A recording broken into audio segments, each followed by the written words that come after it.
Well, Coach, congratulations yet on another home victory here.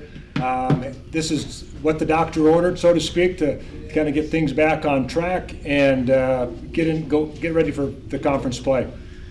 Yeah. We want to be a team that, our opponent, our circumstances don't dictate how we played. And I think for the most part we came out and played really hard.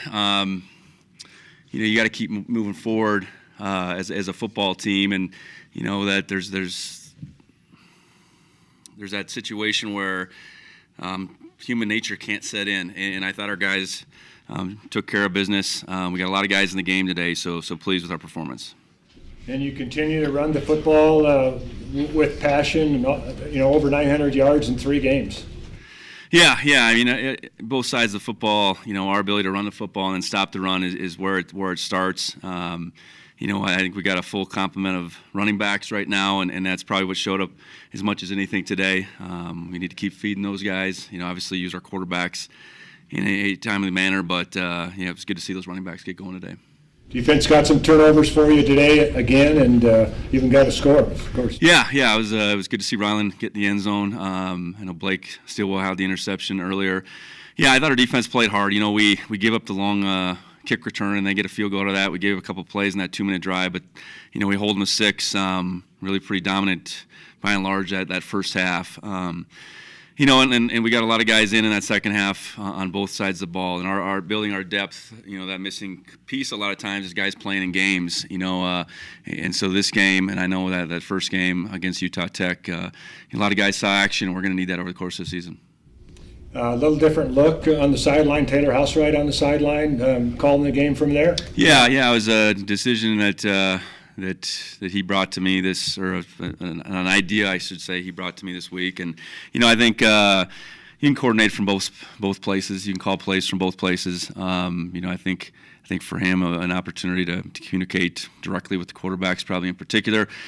So we'll see what he thought of it out of one game. But that was the decision there. Good.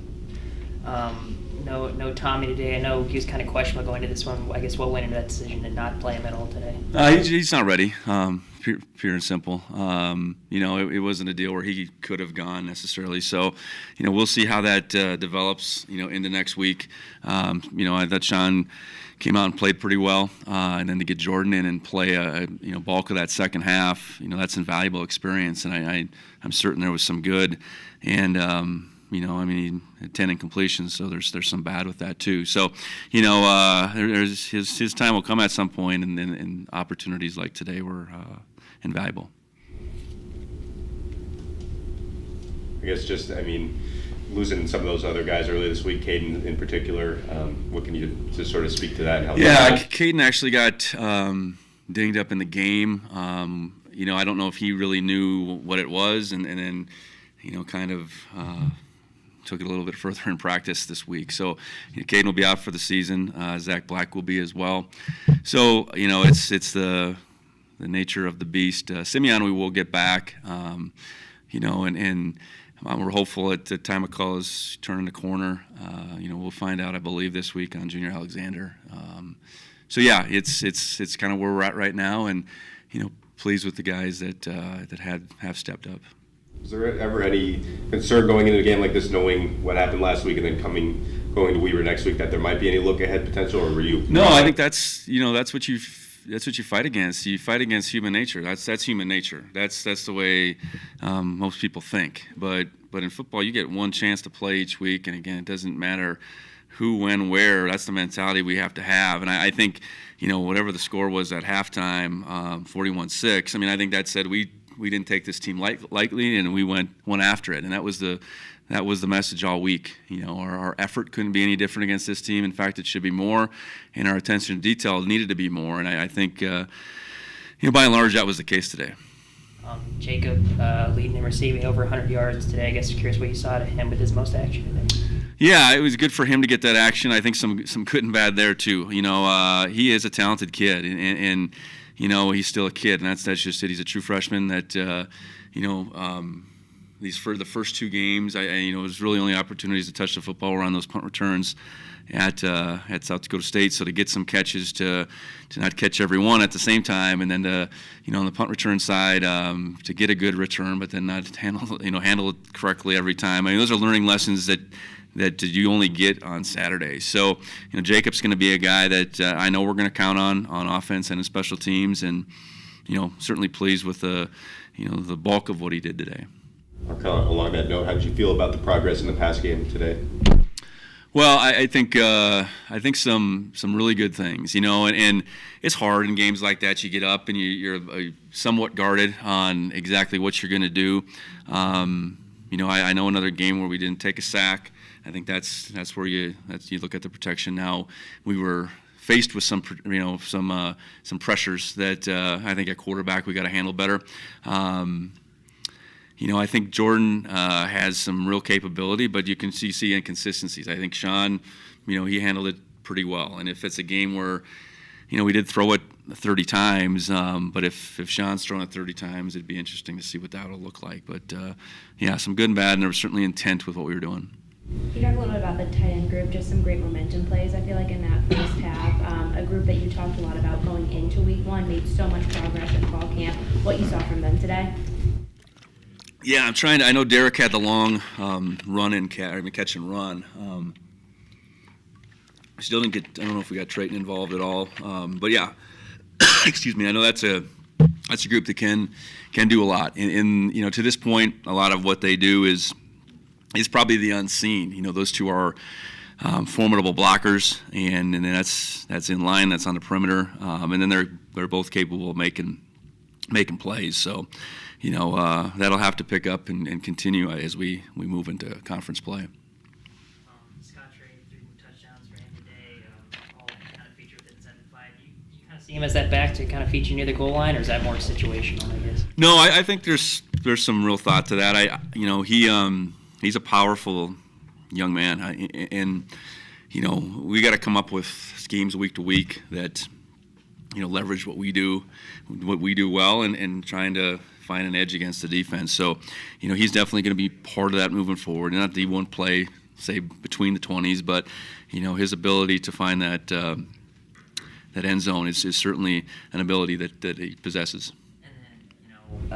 Along with some of those big runs, the blocks, Cleveland had a couple big ones, Derek had a couple big ones. I guess, what do you think of just, run blocking today? Yeah, the perimeter piece to our scheme is not just the guys running fast. It's the guys blocking in front of them. I know Cleveland on Jared's long touchdown, I believe, that was sensational what he did. And like I talked about the tight ends, I think that's a big part of what they do is the perimeter blocking in addition to the in-line. I would imagine we'll walk away, and I think the O-line did a solid job, did what they're supposed to do, that type of thing. But yeah, it takes the whole crew in our run scheme, because we're trying to, stretch it horizontally the best we can, and you got to be dialed in on the perimeter. Rylan, I guess first of all, if you could take us through that pick six. Yeah, we had a pressure on, and they were running a little RPO, and I was kind of scraping over the top. I was going to take the back, and I think the QB pump faked it to one guy, and I just came in the window, and I kind of saw his eyes, and I was hoping he threw it, and ended up being in the right place. And then, the D-line was blocking for me. They blocked their butts off, so that was pretty cool. Yeah, what was it like to just turn and just see 3 guys right there, just kind of forming a wall? It was pretty comfortable. I was like, I probably don't have to make anybody miss. Those guys are going to handle him, especially the QB. So, Julius, your hurdle early in the game too. Can you describe kind of how you're feeling doing that? So my goal this week was to stay on the ground. I didn't do that very well, but the O-line opened up a hole on our power play, and I just seen the hole, and I just reacted to the guy shooting his shot low, and I ended up clearing him. So was that your goal because some of the other hurdles haven't gone as well?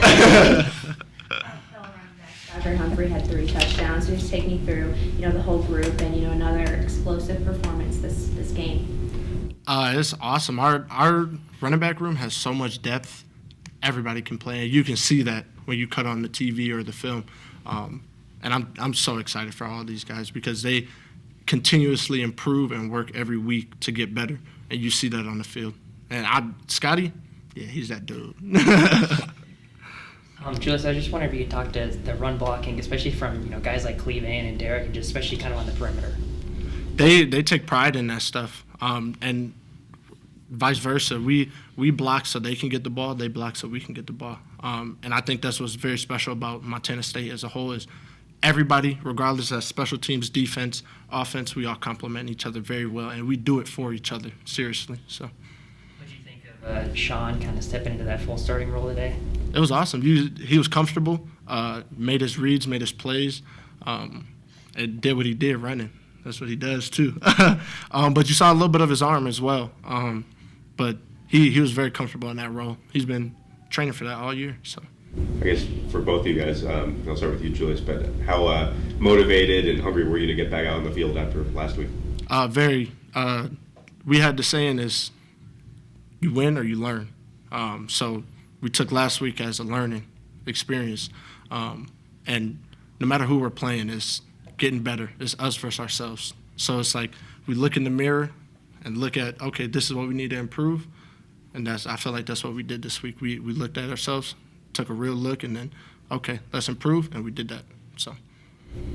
Same question. Yeah, same thing. I think, our mindset was, control what we can control, and that's us.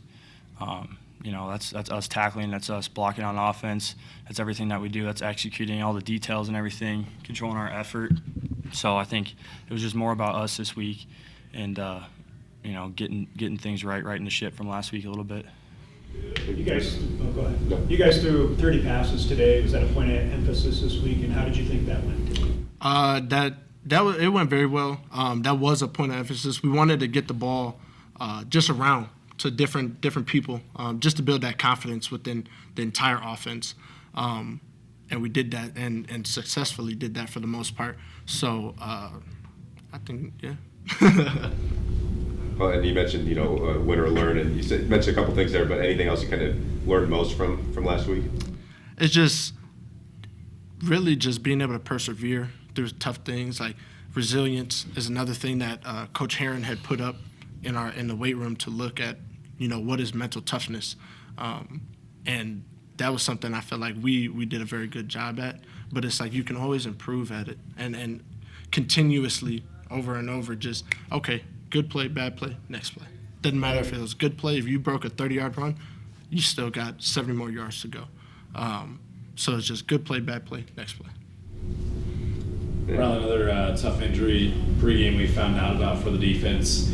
But it seems like when somebody goes down, somebody else steps up. So what can you say about the depth this defensive group? Yeah, I think that we have really good depth, especially in the secondary. And I feel like this is the first time that we've had great depth in the secondary since I've been here. So that's a good thing to have. But it's just a next man up mentality. And, it's unfortunate for Caden that he has to go through that, and nobody ever wants that to happen. But, we'll back him up. We're here for him and everything. But, yeah, I think guys just see it as any single play, your number could be called, so you got to be ready to go out there, and that's why we practice like we practice in fall camp, spring ball, even in game weeks. Double repping. We got to build depth. Guys getting a lot of reps, a lot of dudes getting a lot of reps, and so everybody's getting better. And when their number's called, I trust anybody, that's suited up on that sideline to go out and make a play. Your partner at safety, Polidor, has stood out this year. What can you say about him? Yeah, Drew worked really hard all offseason, making the transition from corner to free safety, just learning the defense, and he's just such a physical specimen, right? He can run, he can jump, he can cover, he can do everything. He tackles really well, and so I think the thing I've liked the most from him is his aggressiveness. Coming downhill, fitting the run up, making tackles. If you cut the tape, he's always hitting somebody. He's flying over piles, and it just feels really good to have a guy like that back there with you. I guess for both of you, conference play now starts on Saturday. What are you guys looking to take from the non-conference and what you learned into Weber State? Yeah, I think just building on each week. You got to get better each week, especially in the Big Sky Conference. This is a gauntlet, and we got a lot of tough road games this year. But like Julius is talking about, like we talk about mental toughness a lot. That's why we trained for all offseason, all summer. That's what we talk about. That's why we do the workouts that we do. They put us in tough situations. So, when it comes to that, and it's the fourth quarter on the road in conference, that we're calm, we're prepared, and we feel like we've been there before. Just like Ortt said, we're excited. We're ready to go. We got a lot to improve on. We're gonna enjoy this win right now, but when that time comes next week, that's when we'll cut on the tape, learn. Not everything was perfect today. It went in our favor today, 100%. But there's some things we're gonna clean up to become a more explosive team on both sides, all phases of the ball, honestly. So. Speaking of cleaning up, obviously a lot less false starts today. What was the kind of point of emphasis to clean that up? Was it scheme? Was it the plays being called? Communication? How was that cleaned up for today? Honestly, it was just communication. We just kind of had it. First time this year that we've been in a stadium where it was an opposing team, and we couldn't really hear much. But we took that again as a learning experience to be able to, okay, how can we kind of change our snap count or do this with our plays that can help us have an edge, or at least eliminate that hidden yardage where we're losing yards that shouldn't be happening. But that was a huge emphasis. I think we did really good responding from that, because nobody wants to have 9-8 false starts. So. Rylan, with Caden and some of the other guys obviously missing on defense, does that give you any more motivation? Are you thinking of those guys kind of when you're out there on defense today? Yeah, definitely. I mean, I haven't had an injury like that, but I know how it feels to miss some football games. And so, I kind of told some guys before the game, I was like, there's dudes that would give everything to be out here today. It might not feel like such a big game, but you only get so many opportunities in Bobcat Stadium. You only get so many opportunities to play football in your life, and for the Montana State Bobcats, and you don't know when it could end. And it puts it into perspective when you miss a little bit of time. You got to play every game, every play like it's your last. And so I was thinking of those guys. I try to be a support system for them just because I kind of know how they feel a little bit. So I try to keep them up and be there for them.